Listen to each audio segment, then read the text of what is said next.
Comença a planificar la pròxima temporada. El propietari Christian Bragarnik, en l'entrevista concedida a Punt, va reconèixer que volen fitxar 8 o 9 jugadors. En breu se sabrà si Mascarell i Pere Millà accepten la proposta que els ha fet el club.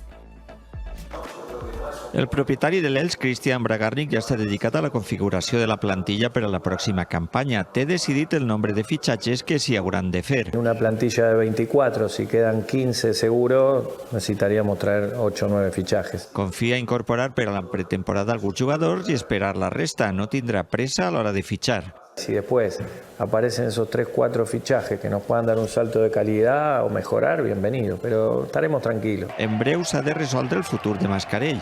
Acaba contracte al juny i el club vol que continue. Que con otros clubes no podemos competir, entonces ya será una decisión de él. El club le ha pasado una oferta y estamos a la espera de su contestación. En el cas de Pere Millà, el club entén que hi ha renovació automàtica per la permanència en primera. Així i tot, li ha oferit 3 anys de contracte. Pere o su agente quieren otra cifra.